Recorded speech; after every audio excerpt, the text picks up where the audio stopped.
Student, आज हम start करने जा रहे हैं द्विघात समीकरण। आपका रिवीजन करवाएंगे पूरा टॉपिक का। तो स्टार्ट करते हैं हम लोग।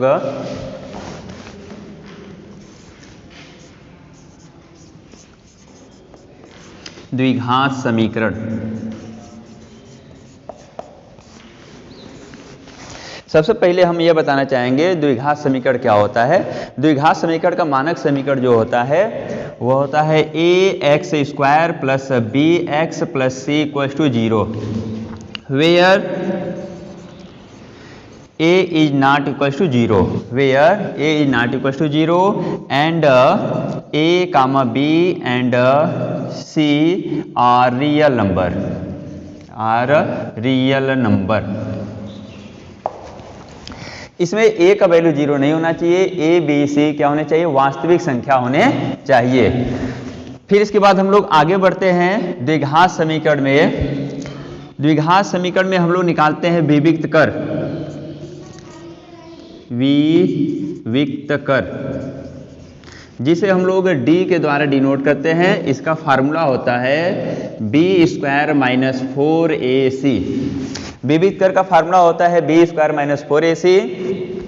अब हम विविक्त कर के आधार पर बताते हैं कि कोई द्विघात समीकरण होता है तो उसका नेचर कैसा होता है, कब उसका वास्तविक होता है, कब वास्तविक नहीं होता है, कब दोनों रूट उसके बराबर होते हैं। तो केस फर्स्ट में यदि हम लोग आए तो केस फर्स्ट होता है यदि d इक्वल्स टू 0, यदि d इक्वल्स टू 0 तो दोनों मूल बराबर होते हैं, दोनों मूल बराबर होते हैं। केस सेकेंड, यदि d ग्रेटर देन 0, यदि d का वैल्यू 0 से बड़ा हो जाए तो उस समय दोनों मूल वास्तविक होते हैं, दोनों मूल वास्तविक होते हैं। केस थर्ड, यदि d लेस देन 0, यदि d का वैल्यू लेस देन 0 हो जाए तो मूल काल्पनिक होते हैं, तो मूल काल्पनिक होते हैं, तो मूल काल्पनिक होते हैं। इसके बाद हम लोग आते हैं एग्जाम्पल के माध्यम से समझते हैं। यहाँ पर example number first, if 2x² plus 4x plus 5, यदि हमारे पास एक एग्जाम्पल है 2x² plus 4x plus 5 equals to 0, यह एक द्विघात समीकरण को रिप्रेजेंट कर रहा है। तो इसमें हमें विविक्त कर का मान ज्ञात करना है, विविक्त कर का मान ज्ञात करना है। तो हम लोग यहाँ पर इसे कंपेयर करेंगे। ax² plus bx plus c equals to 0 से तुलना करने पर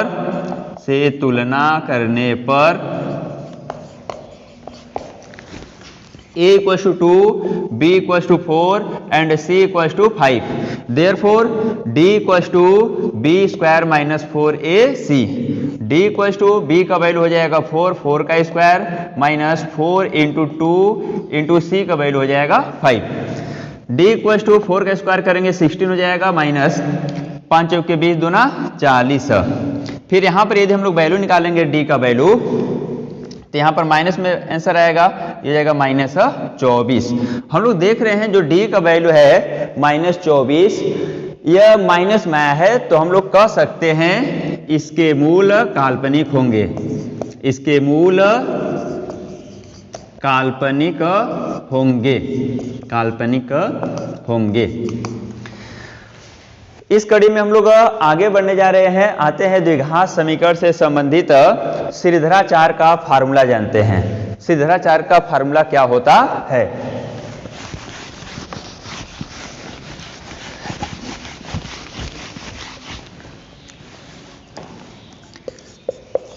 श्रीधराचार्य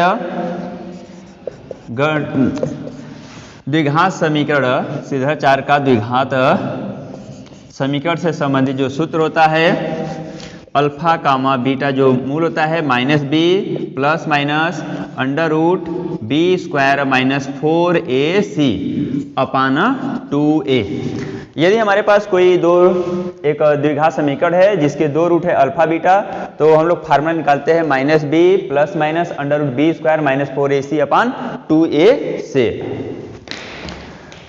अब यहाँ पर सिद्धाचार्य सूत्र के बाद हम लोग आते हैं गुणांकों में संबंध समझते हैं। मूलों का योगफल, मूलों का योगफल, मूलों का योगफल alpha plus beta equals to minus B by A. मूलों का योगफल होता है माइनस बी बाई ए। ठीक, अब आते हैं हम लोग मूलों के गुणनफल पर। मूलों का गुणनफल, मूलों का गुणनफल alpha into beta equals to यह होता है सी बाई ए होता है। मूलों का गुणनफल होता है सी बाई ए। हम लोग अब कुछ एग्जाम्पल के माध्यम से समझते हैं कि बोर्ड के एग्जाम में कैसे कैसे सवाल पूछे जाते हैं। आपके बोर्ड के एग्जामिनेशन में यह द्विघात समीकरण है अथवा नहीं, तो वह आपको चेक करना पड़ेगा उसके मैक्सिमम पावर के रूप में। एग्जाम्पल हम फर्स्ट लेकर चल रहे हैं। मान लीजिए x माइनस 1 है, यहाँ पर x square minus 2 equals to 0। क्या यह द्विघात समीकरण है? क्या यह द्विघात समीकरण है? द्विघात समीकरण है। तो द्विघात समीकरण चेक करने के लिए सबसे पहले हम इसे सॉल्व करेंगे। सॉल्व करेंगे तो x का मल्टीप्लाई करेंगे, यहाँ पर x क्यूब हो जाएगा, x का मल्टीप्लाई करेंगे माइनस 2x हो जाएगा, ये हो जाएगा minus x square minus plus ये हो जाएगा 2 इक्वल्स टू 0। तो यहाँ पर यदि हम लोग देखिए x का मैक्सिमम पावर कितना है 3, तो यह द्विघात समीकरण नहीं है, यह द्विघात समीकरण नहीं है, द्विघात समीकरण नहीं है। क्यों? क्योंकि हम लोग देख रहे हैं x का मैक्सिमम पावर कितना है 3 है, इसलिए यह द्विघात समीकरण नहीं होगा। अगला example x minus 1 x plus 2 equal to 0। क्या यह द्विघात समीकरण है? क्या यह द्विघात समीकरण है? तो इसे भी हम लोग चेक करेंगे। x का मल्टीप्लाई में करेंगे, ये हो जाएगा x स्क्वायर, x का 2 करेंगे प्लस 2x माइनस x जाएगा माइनस 2 इक्वल्स टू 0। ये हो जाएगा x स्क्वायर 2x में से माइनस x माइनस हो जाएगा, ये हो जाएगा प्लस x इक्वल्स टू 0। ये हो जाएगा माइनस 2 इक्वल्स टू 0। यह द्विघात समीकरण है, यह द्विघात समीकरण है, यह द्विघात समीकरण है। क्यों? क्योंकि x का अधिकतम घात 2 है, इसलिए क्या है, यह द्विघात समीकरण है। अब हम लोग अगले कड़ी में आगे बढ़ते हैं कुछ और एग्जाम्पल के साथ जो बोर्ड में पूछे जाते हैं सबसे अधिक बार क्वेश्चन। तो सवाल, अगला सवाल दे रहे हैं हम।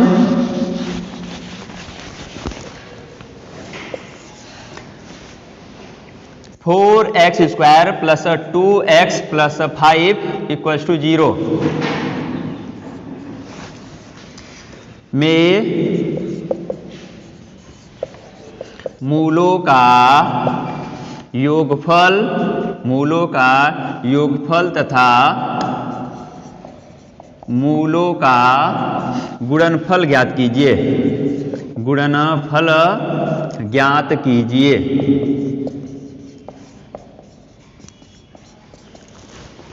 तो चलते हैं अल्फा प्लस बीटा, इसे हम लोग कहते हैं मूलों का योगफल, और मूलों का योगफल फार्मूला होता है माइनस बी बाई ए। तो यहाँ पर लिखेंगे alpha plus beta equals to minus B, मतलब यहाँ पर यदि कंपेयर करें तो ये हो जाएगा माइनस 2 और ए का वैल्यू हो जाएगा 4। इसे सॉल्व करेंगे तो alpha plus beta equals to हो जाएगा माइनस 1/2 हो जाएगा। That is this is the sum of root, मूलों का योगफल है। नेक्स्ट मूलों का गुणनफल निकालते हैं। अल्फा इंटू बीटा बराबर फार्मूला होता है सी बाई ए, तो हो जाएगा अल्फा इंटू बीटा बराबर सी का वैल्यू है 5 और ए का वैल्यू है 4। यह हो जाएगा मूलों का गुणनफल। तो ये सब बोर्ड की परीक्षा में सबसे अधिक बार पूछे जाने वाले प्रश्न है।